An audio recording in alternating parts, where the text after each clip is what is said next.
Morning, everyone. I'm at the house today. I couldn't metal detect.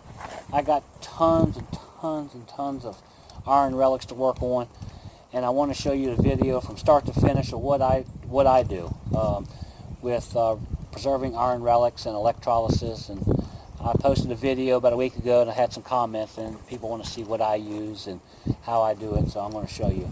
That's a good thing about electrolysis, is that everybody does it different.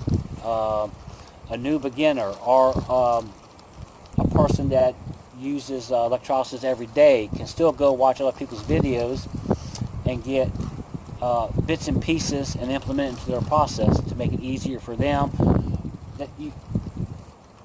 The part of electrolysis is you want to get into a pattern, and you want to keep with your pattern and keep it step by step by step by step by step, and that way your brain will already know what's coming next, what to do next. So this is how I do it. When I come home from metal detecting, I will take my iron relics out of my bag and I will put them in a tub full of water. I think I showed you the tub in the last video. A lot of people don't do that process. I do it. Like I said, everybody does it different. What I see by doing that is it already starts to take the surface. So then I'll let it soak for a couple days, and I'll take them out and put them on a tarp and let them bake out in the sun. This is what it looks like after it bakes out in the sun for about a week. You can see the chips on it and coming off and stuff like that. And then I'll take a wire brush and I'll work on it as much as I can to get majority of the chips and the rust off. And this process, to me, it helps the electrolysis don't work as hard, you know. I mean, it's a lot of work, but I love it. So, I mean, it don't faze me much, this little extra step that I do. You don't have to do this step. Like I said, if you can try this step, and if it don't work for you, then do it, you know, find out another way. I mean, that's the good part of electrolysis. Set up a little station back here. I used the indoor one today to show you. My tubs still have ice in them and stuff like that. I got to clean all them out. I usually do electrolysis outside all the way up to the month of October, and then I get tired of breaking through ice and stuff like that, so then I'll move it indoors. I do electrolysis all through the winter and summer months, and I do it all the time, so I got so many relics to take care of. So let me take you over here real quick and show you what I use. Now, I have bought older style, like the 1980s and early 90s battery chargers from flea markets and yard sales and stuff like that. And I had a real nice one that I bought for like $10 from the flea market, and I was really happy with it. And it lasted me about 4 or 5 years. But it finally stopped working, and because it was already used. But and unfortunately, it went out in the winter months, so I had to go buy this one from a hardware store. And this is just a little 1 amp one. It works perfect for me. When you're going out shopping for your electrolysis battery chargers, make sure you get a manual. Do not get an automatic. An automatic is a machine that's smart enough to know your cables aren't hooked up to a battery, and it'll cut off about 2 or 3 minutes, or maybe just a little bit longer. I'm not for sure, but they won't work. So make sure when you go out shopping for electrolysis battery charger, make sure you get a manual. Alright guys, inexpensive way. I do a lot of scrapping, as I showed you on my last video. I took an indoor extension cord, cut it down. It was a 10-foot extension cord, and I cut it down about 5 feet. Then I took one end and split the ends down, and I brought the ends down enough to where I could have room for 2 relics for the indoor one, and I use 5 or 6 for the outdoor one. Use different cords and stuff, different wires. Split them down, strip the wires to the copper, and then I attached the alligator clips directly to the copper wire. That way that hooks right onto your relic. Works real nice that way. Moving down to the end of your extension cord that you cut off, you split the wire in half like I did up here, but not as far. Strip it down to the copper wire. Make sure you twist your wires, the 2 wires together. That way it will work for both relics. If you just hook it to one, it's only going to work on the one that you hooked it to. So make sure you twist your wires. That way it will go to both relics. Over here on this end, like I told you, I use rebar or flashing for my outdoor ones because I put big relics on the outdoor ones. I just used a spoon for the indoor one. Works perfect. As you can tell, the rust on it.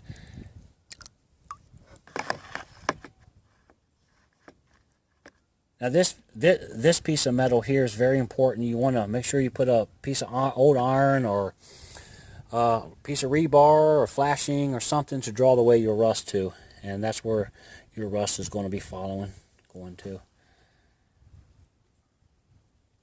Alright, let's get on to the steps on how to hook it up. Oh, before I do that, very importantly, safety measure. While you're in this process of hooking up your relics with the alligator clips and hooking your negative cable to your wire, your positive cable to your piece of iron or spoon or whatever you may want to use, make sure that your battery charger is unplugged from the power source. Make sure that it's unplugged. Do not mess around with it while it's plugged in. Okay? So let's get back to here. You want to make sure that your positive cable is hooked to the piece of metal that you want to put in your water with your electrolysis tank. That is not your relic. Okay? Then you want to hook your negative cable from your battery charger to the wire that you are hooking directly to your relic. Okay? So what I do is I use baking soda. People use other stuff. Put a little bit in there. I already got some in there. Stir it around so it'll electrify the water.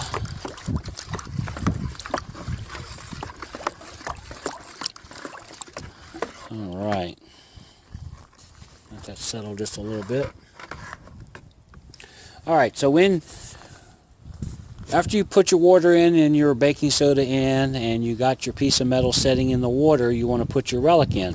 Another good is you do not want these two items to touch each other.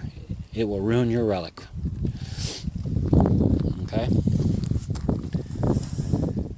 So now it's about time for some power to see if it's going to work. Let me set you down just real quick and plug it in, and then we'll see if it works.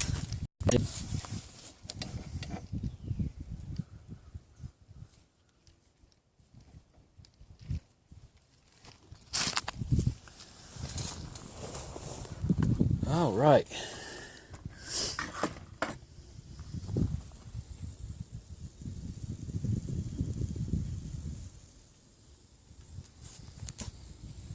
You can see it starting to bubble.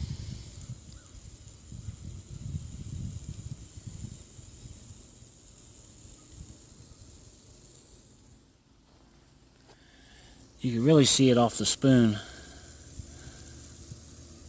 And I'll let it set in there for about five hours to see what it does. And it'll continue to bubble up, and you'll see the whole water will be rusty when it's done. But that's what I use, and that's the process that I do.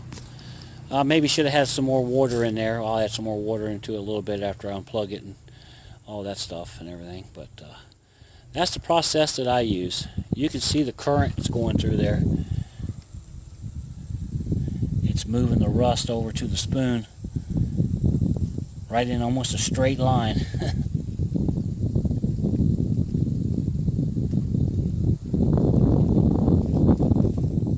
Yep. But that's my process. I want to do a quick shout out real quick on this video to Clarksville Diggers. They got a great channel. They find some great relics. Whenever you get a chance, go over there and check their channel out. I'll put a picture on this video of their channel.